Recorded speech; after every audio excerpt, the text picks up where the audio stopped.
हिमाचल के 3 निर्दलीय विधायकों के इस्तीफे का मामला फिर से अटक गया है। 30 अप्रैल को हाईकोर्ट ने बहस पूरी होने के बाद फैसला सुरक्षित रख लिया था।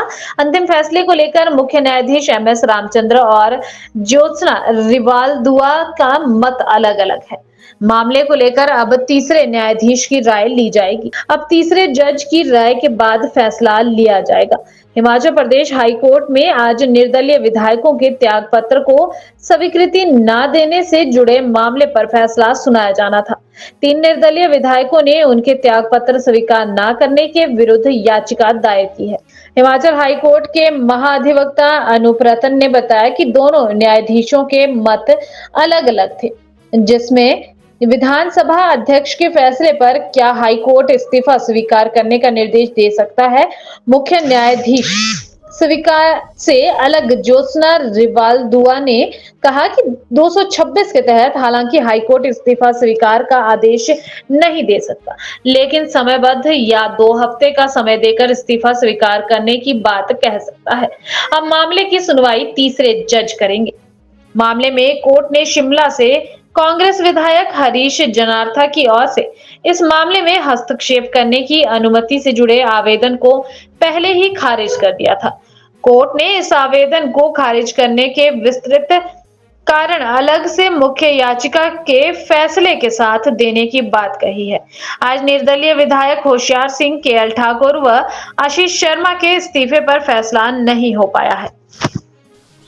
देखिए, जो इंडिपेंडेंट विधायकों ने हाई कोर्ट में याचिका दायर की थी कि हमारे रेजिग्नेशन को एक्सेप्ट किया जाए और उन रेजिग्नेशंस को हाई कोर्ट ही एक्सेप्ट कर ले, ना कि क्योंकि स्पीकर एक्सेप्ट नहीं कर रहे हैं, उस याचिका पर आज उच्च न्यायालय ने अपना फैसला सुनाया।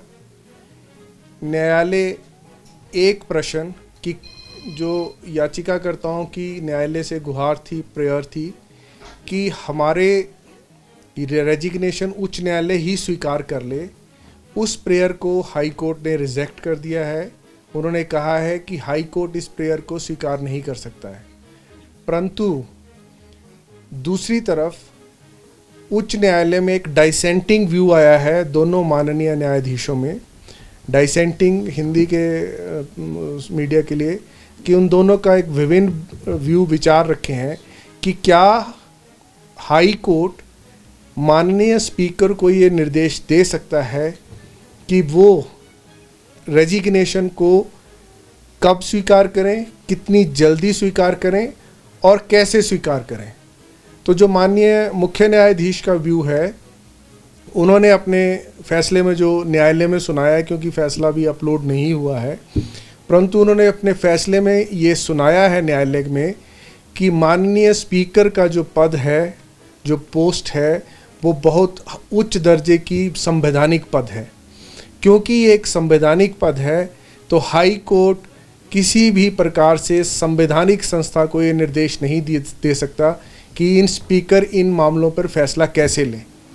परंतु माननीय न्यायाधीश ज्योत्सना दुआ रेवाल जी का मत है जो न्यायालय में एक्सप्रेस किया गया कि क्योंकि हाई कोर्ट 226 में जुडिशियल रिव्यू कर रहा है, जिसमें स्पीकर द्वारा रेजिग्नेशन स्वीकार ना करने के मामले को चुनौती दी गई है, तो यद्यपि हाई कोर्ट एक्सेप्ट नहीं करेगा रेजिग्नेशन, ये पावर सिर्फ माननीय स्पीकर साहब के पास है, परंतु हाई कोर्ट स्पीकर को ये डायरेक्शन दे सकता है कि वो इस मामले का जल्द निपटारा करे या विद इन 2 वीक्स निपटारा करे। उन्होंने 2 सप्ताह के शब्दों का इस्तेमाल किया है कि वो 2 सप्ताह में निपटारा करे।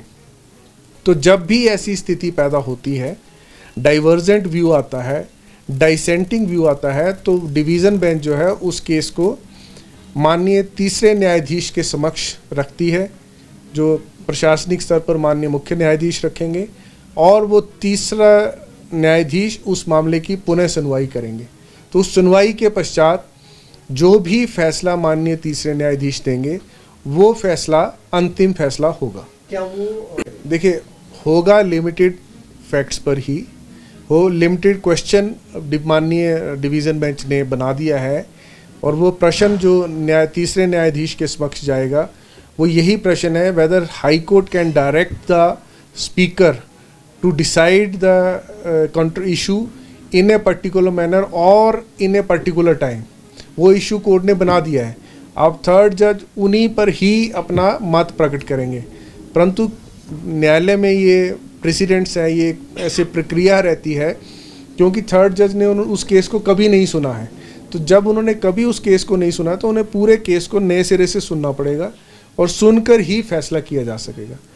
तो ये एक प्रैक्टिस है कि वो पूरे तरह से रीओपन होगा केस। अभी मैंने जजमेंट पूरी तरह नहीं पढ़ी है, लेकिन जो मोटी मोटी जजमेंट मुझे ज्ञात हुआ है, जो न्यायालय में बताया गया है, माननीय मुख्य न्यायाधीश ने अपने फैसले में दो बातों पे बहुत प्रकाश डाला है। एक कि स्पीकर का जो पद है वो बहुत ऊंचा संवैधानिक पद है, हाईएस्ट एस्टीम में रखा जाता है उस पद को।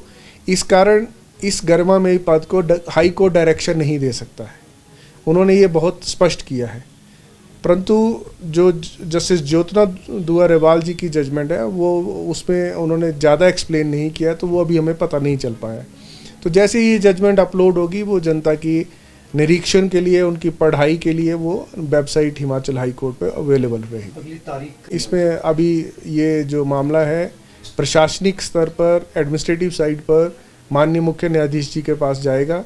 माननीय मुख्य न्यायाधीश फिर इसे थर्ड जज को रेफ़र करेंगे और वो डेट जो है वो फिर कॉज लिस्ट में वो मामला लगेगा, तब वो डेट आ जाएगी। क्या इसका इस फैसले को उनकी सुनवाई पे तो कोई असर नहीं पड़ेगा? देखिए, ये बहुत संवैधानिक रूप से 3 इंडिपेंडेंट एमएलएज ने इस मामले को पेचीदा बना दिया है। अगर वो हाई कोर्ट को अप्रोच नहीं करते तो मेरा ये मानना है कि स्पीकर महोदय इस मामले पर तुरंत कार्रवाई कर रहे थे, क्योंकि उन्होंने जिस दिन हाई कोर्ट में वो डेट लगी उसी दिन की डेट उन्होंने पहले ही फिक्स की थी कि आप अपना जवाब दें।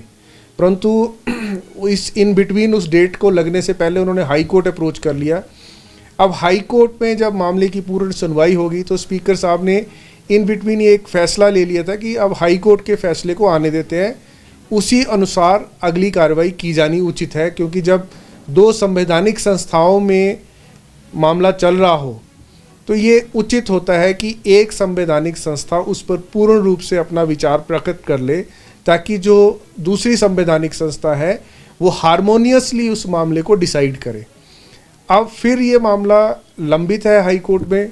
अगर स्पीकर साहब जो उन्होंने पहले अपना व्यू रखा है कि हाई कोर्ट में मामला लंबित होने की वजह से मुझे नहीं सुनना चाहिए, आगे की कार्रवाई को बढ़ाना नहीं चाहिए, अब लगता है क्योंकि ये मामला एक कॉन्स्टिट्यूशनल इशू बन गया है, प्रश्न बन गया है कि क्या संवैधानिक संस्था को हाई कोर्ट इस प्रकार से निर्देश दे सकता है, तो मेरा ये पर्सनल मत है कि माननीय स्पीकर साहब को अब थोड़ा और इंतज़ार करके इस फैसले का पूर्ण रूप से निपटारा हो जाना चाहिए हाई कोर्ट से। एक बार हाई कोर्ट से मामला पूरी तरह से समाप्त हो जाए, वो इंडिपेंडेंटली बिना किसी प्रकार की हाई कोर्ट की इंटरवेंशन से या बिना और किसी प्रकार से वो इंडिपेंडेंटली अपना मत व्यक्त कर सकते हैं। और दूसरी बात, माननीय मुख्य न्यायाधीश ने अपने फैसले में ये भी क्लियर किया है कि उन्होंने जो रेजिग्नेशन है वो जेन्युइन है या ठीक नहीं है या ठीक है, उस पर किसी प्रकार का कोई मेरिट पे मत व्यक्त नहीं किया है।